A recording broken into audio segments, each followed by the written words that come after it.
Hi, this is Charlie from the Radical Sports Car Registry. Today I'm going to do a short video to show you how to change the ratio gears on a Radical SR3 Quaife gear drive unit. These gear drive units are great pieces. If you're at a track and you need a different final drive ratio than is in your car, it's very straightforward to change these gears, and I'll show you how. The gear drive unit, of course, would remain in the car, but I just have this one out for demonstration purposes. So the first step in the process is you have to empty the gear drive fluid out. On the far side of the gear drive unit is this case. Over here you will find a hose that goes from this nipple over to the gear drive unit fluid pump, which would then pump the fluid to the cooler. If you disconnect the hose from this fitting, all of the fluid will drain out of the GDU because this is the low point on the GDU. Another thing that's a good thing to check every now and then is this fitting. This fitting has a magnet on the bottom, and that magnet will collect any metal shavings or metal dust that might be in the oil. So it's a good idea every so often to check that magnet to make sure you don't have a buildup of magnetic particles floating around. All right, so it's a very straightforward process. This is the ratio cover. The the ratio gears are within here. You will undo each of these 6mm bolts.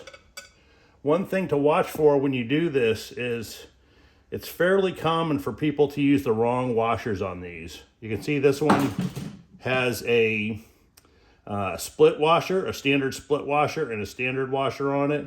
That's not the right configuration. Each one of these holes is counterbored, and these washers are too wide to fit in there. The proper washer to use is called a Schnorr washer. I know it's hard to see this, but the Schnorr washer is a cup-shaped washer that has grooves cut in it all the way around.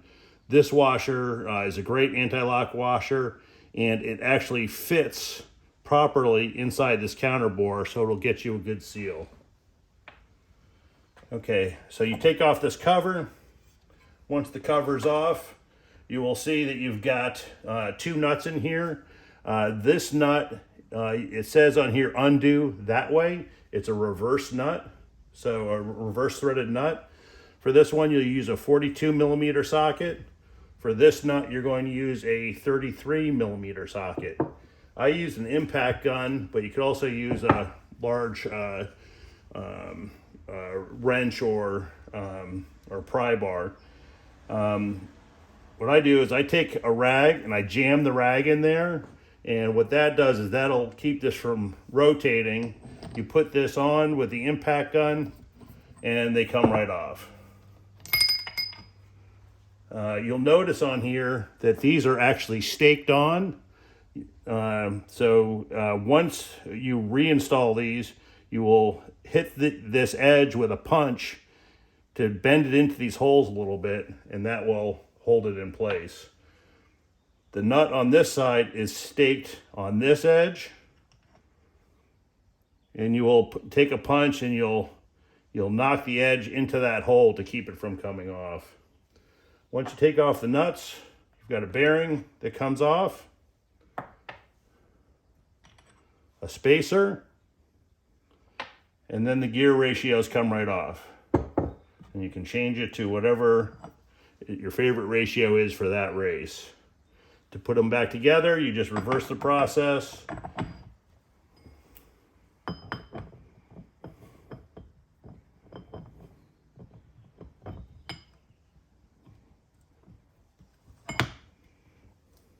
Put the spacer back on.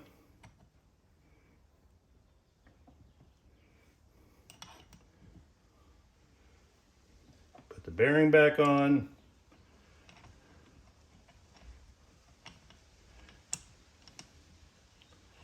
And the nuts. Remember, this nut is reverse threaded, left-hand threads. Then you will, before you put those on though, you're going to use some Loctite 648 to hold these in place. You're going to torque them to 80 foot-pounds, each one of these, and then you're going to stake this edge and this edge into place. And that will keep everything nice and tight for you. Then you'll put the cover back on. Before you put the cover on, you will find that you have this O-ring that fits in this slot all the way around. The easiest way I found to get that in is to just take a little bit of grease and put that in there, and that'll help hold it in.